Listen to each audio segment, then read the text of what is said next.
ইতিহাস নতুন করে লেখা হচ্ছে। যে ইরানকে আমেরিকা এবং ইসরায়েল ধ্বংস করে দেওয়ার স্বপ্ন দেখছিল, সেই ইরান আজ বিশ্বের চতুর্থ বৃহত্তম মিসাইল এবং ড্রোন শক্তিতে পরিণত হয়েছে। রাশিয়া, চীন এবং আমেরিকার পরেই এখন তেহরানের নাম। মধ্যপ্রাচ্যের আকাশ এখন ইরানের দখলে। তাদের হাতে রয়েছে ৩,০০০-এরও বেশি ব্যালিস্টিক মিসাইল এবং হাজার হাজার ঘাতক ড্রোন, যা ইউক্রেন থেকে লোহিত সাগর পর্যন্ত পশ্চিমা বিশ্বের ঘুম হারাম করে দিয়েছে। এটি শুধু একটি পরিসংখ্যান নয়, এটি ২১ শতকের সবচেয়ে বড় ভূরাজনৈতিক বিপ্লব। কিভাবে চরম নিষেধাজ্ঞার মধ্যেও ইরান এমন এক মিসাইল সাম্রাজ্য গড়ে তুলল, যা আজ বিশ্বের পরাশক্তিদের চ্যালেঞ্জ জানাচ্ছে? ইরানের এই ৩,০০০ মিসাইল কি তবে আয়রন ডোমকে এক মুহূর্তে অকেজো করে দেওয়ার জন্য প্রস্তুত? শাহেদ ১৩৬ ড্রোন, যা ইউক্রেন যুদ্ধের মোড় ঘুরিয়ে দিয়েছে, তা কি এখন বিশ্বের যে কোনো প্রান্তে আমেরিকার স্বার্থে আঘাত হানতে সক্ষম? ২০২৫ সালের মার্কিন হামলার পরও ইরান কিভাবে বাংকার বাস্টিং মিসাইল তৈরি করছে? এর পেছনে কি রাশিয়া এবং চীনের কোনো গোপন প্রযুক্তিগত সহায়তা রয়েছে? এই সব প্রশ্নের উত্তর জানতে ভিডিওটিতে একটি লাইক দিন। চলুন শুরু করা যাক। মার্কিন যুক্তরাষ্ট্রের স্ট্র্যাটেজিক কমান্ডের ২০২৫ সালের পোর্চার স্টেটমেন্টে যে তথ্য উঠে এসেছে, তা পেন্টাগন এবং ন্যাটো সদর দপ্তরে এক চরম আতঙ্কের জন্ম দিয়েছে। রিপোর্টে স্বীকার করা হয়েছে যে ইরান এখন ব্যালিস্টিক মিসাইল এবং ড্রোনের সংখ্যার দিক থেকে রাশিয়া, চীন এবং আমেরিকার ঠিক পরেই অবস্থান করছে। ইরানের Islamic revolutionary guard corps IRGC এর অ্যারোস্পেস ফোর্স গত এক দশক নীরবে এমন এক অস্ত্রাগার গড়ে তুলেছে, যা মধ্যপ্রাচ্যের আর কোনো দেশে নেই। তাদের হাতে রয়েছে ৩,০০০-এরও বেশি ব্যালিস্টিক মিসাইল, যা ইসরায়েল এবং মধ্যপ্রাচ্যের যে কোনো মার্কিন ঘাঁটিতে আঘাত হানতে সক্ষম। ফাতেহ ১১০ এবং জুলফাকার, এগুলো হলো ইরানের সবচেয়ে নিখুঁত এবং স্বল্প পাল্লার ব্যালিস্টিক মিসাইল। ৩০০ থেকে ৭০০ কিলোমিটার পাল্লার এই মিসাইলগুলো সলিড ফুয়েল চালিত, অর্থাৎ এগুলোকে খুব দ্রুত প্রস্তুত করে উৎক্ষেপণ করা যায়। এই মিসাইলগুলো ইরান রাশিয়াকে সরবরাহ করেছে, যা ইউক্রেন যুদ্ধে ব্যবহৃত হচ্ছে। এদের নির্ভুলতা এতটাই বেশি যে এগুলো একটি নির্দিষ্ট বিল্ডিং বা বাংকারকে টার্গেট করতে পারে। শাহাব ৩ এবং গদর, এগুলো হলো ইরানের মিডিয়াম রেঞ্জ বা মাঝারি পাল্লার ব্যালিস্টিক মিসাইল, যার পাল্লা ১,০০০ থেকে ২,১০০ কিলোমিটার পর্যন্ত। ২০২৪ সালে ইসরায়েলের উপর হামলায় ইরান এই মিসাইলগুলোই ব্যবহার করেছিল। এগুলো সবচেয়ে ভয়ঙ্কর দিক হল এগুলো পারমাণবিক ওয়ারহেড বহন করতে সক্ষম। খোররাম শাহর ৪ এবং খাইবার শোকান, এগুলো ইরানের মিসাইল প্রযুক্তির মুকুটের মণি। ২,০০০ কিলোমিটার বেশি পাল্লার এই মিসাইলগুলো ১,৫০০ কেজি ওজনের ভারী ওয়ারহেড বহন করতে পারে। খাইবার শেকান বা খাইবার দুর্গ ধ্বংসকারী মিসাইলটি তার নামের মতোই ইসরায়েলের দুর্ভেদ্য প্রতিরক্ষা ব্যবস্থাকে ধ্বংস করার জন্য ডিজাইন করা হয়েছে। এটি হাইপারসনিক গতিতে চলা এবং শেষ মুহূর্তে ম্যানুভার করে আয়রন ডোমকে ফাঁকি দিতে পারে। এই বিশাল মিসাইল ভান্ডার ইরানকে মধ্যপ্রাচ্যের একমাত্র দেশ হিসেবে প্রতিষ্ঠা করেছে, যার হাতে রয়েছে একটি পূর্ণাঙ্গ এবং বৈচিত্র্যময় মিসাইল বাহিনী। ইরানের শক্তির দ্বিতীয় এবং সম্ভবত সবচেয়ে গুরুত্বপূর্ণ স্তম্ভ হল তাদের ড্রোন বাহিনী। ইরান প্রমাণ করেছে যে যুদ্ধ জয়ের জন্য $1 ট্রিলিয়ন যুদ্ধ বিমান বা এয়ারক্রাফট ক্যারিয়ারের প্রয়োজন নেই। প্রয়োজন সস্তা কিন্তু কার্যকর প্রযুক্তি। ইরানের তৈরি শাহেদ ১৩৬, যাকে রাশিয়ায় গেরান 2 বলা হয়, সেই ড্রোন আজ বিশ্বব্যাপী পরিচিত। একে বলা হয় কামিকাজি বা আত্মঘাতী ড্রোন। মাত্র $২০,০০০ থেকে $৫০,০০০ মূল্যের এই ড্রোনগুলো ঝাঁকে ঝাঁকে উড়ে গিয়ে কোটি কোটি ডলারের রাডার স্টেশন, পাওয়ার প্ল্যান্ট বা তেলের ডিপো ধ্বংস করে দিতে পারে। ইউক্রেন যুদ্ধ ইরানের এই ড্রোন প্রযুক্তির জন্য একটি প্রুভিং গ্রাউন্ড বা পরীক্ষার ক্ষেত্র হিসেবে কাজ করেছে, যেখানে দেখা গেছে ন্যাটোর আধুনিক এয়ার ডিফেন্স সিস্টেমগুলো এই সস্তা ড্রোনগুলোকে আটকাতে হিমশিম খাচ্ছে। ইরান রাশিয়াকে ৬,০০০-এরও বেশি শাহিদ ড্রোন সরবরাহ করেছে, যা যুদ্ধের গতিপথ বদলে দিয়েছে। এছাড়াও রয়েছে মোহাজের ৬ ড্রোন, যা একই সাথে নজরদারি এবং হামলা চালাতে সক্ষম। এটি ২,৫০০ কিলোমিটার পর্যন্ত উড়তে পারে এবং লেজার গাইডেড বোমা বহন করতে পারে। ইরানের এই ড্রোনগুলো এখন লোহিত সাগরে মার্কিন সেনাবাহিনীর জন্য এক দুঃস্বপ্নে পরিণত হয়েছে। এটি হলো ইরানের অ্যাসিমেট্রিক ওয়ারফেয়ার বা অসম যুদ্ধের কৌশল।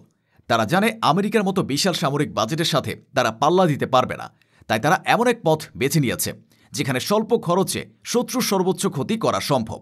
কিন্তু ইরানের এই ড্রোন বিপ্লব শুধু সস্তা আত্মঘাতী ড্রোন তৈরির মধ্যেই সীমাবদ্ধ নেই।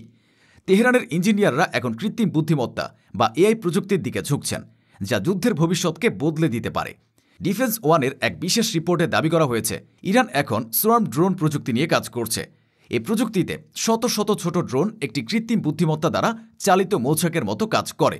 তারা একে অপরের সাথে যোগাযোগ করতে পারে এবং যদি একটি ড্রোন ধ্বংস হয়, তবে অন্য ড্রোনগুলো স্বয়ংক্রিয়ভাবে তাদের আক্রমণের পরিকল্পনা পরিবর্তন করে নেয়।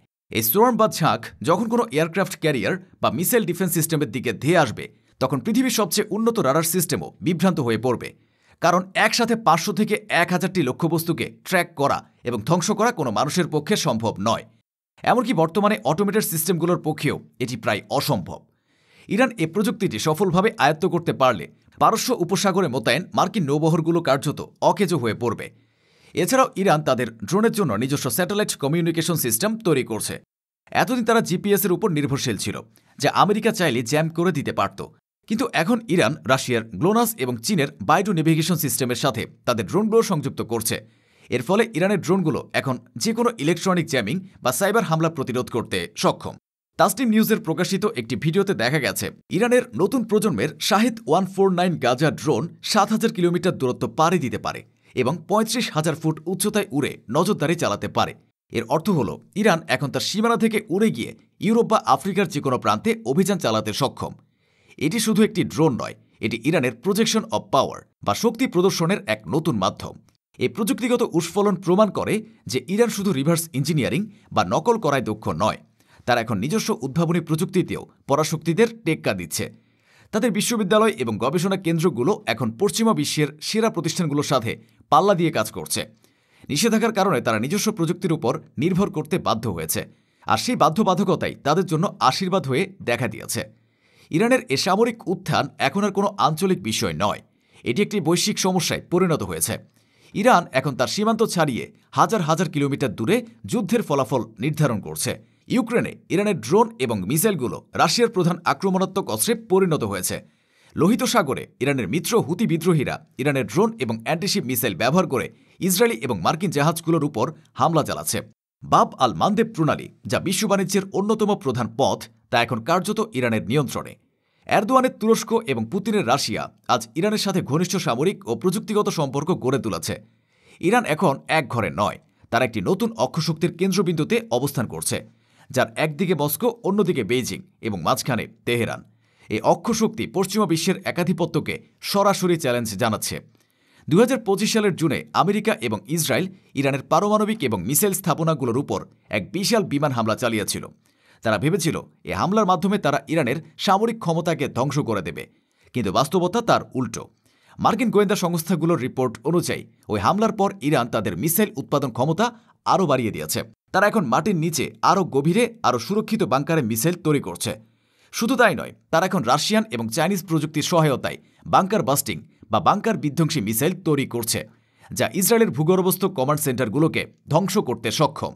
চীন ইরানকে মিসাইলের জন্য প্রোপেলেন্ট বা জ্বালানি তৈরির রাসায়নিক এবং প্রযুক্তি সরবরাহ করছে। রাশিয়া দিচ্ছে অ্যারোডাইনামিক্স এবং গাইডেন্স সিস্টেম প্রযুক্তি। এই সহায়তার ফলে ইরান এখন হাইপারসনিক মিসাইল তৈরির দ্বারপ্রান্তে পৌঁছে গেছে।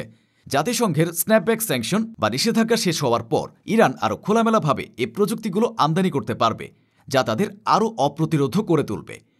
আমেরিকা চেয়েছিল ইরানকে এক ঘরে করে রাখতে, নিষেধাজ্ঞা দিয়ে তাদের অর্থনীতিকে পঙ্গু করে দিতে, কিন্তু ইরান সেই ছাই থেকে ফিনিক্স পাখির মতো জেগে উঠেছে। আজ তারা বিশ্বের চতুর্থ সামরিক শক্তিতে পরিণত হয়েছে। তাদের 3000 মিসাইল এবং হাজার হাজার ড্রোন আজ বিশ্ব রাজনীতির দাবার গুটি। তেহরান প্রমাণ করে দিয়েছে আত্মমর্যাদা, মেধা এবং সঠিক কৌশলের সমন্বয় ঘটলে কোনো নিষেধাজ্ঞা বা হুমকি একটি জাতিকে দাবিয়ে রাখতে পারে না। বিশ্বের মানচিত্রে আজ এক নতুন সুপার পাওয়ারের জন্ম হয়েছে, তার নাম ইরান। আমেরিকা এবং ইসরায়েল আজ সেই সত্যটি মেনে নিতে বাধ্য হচ্ছে, কারণ তাদের মাথার উপর এখন সব সময় ঝুলছে ইরানের মিসাইল এবং ড্রোনের অদৃশ্য খঞ্জর।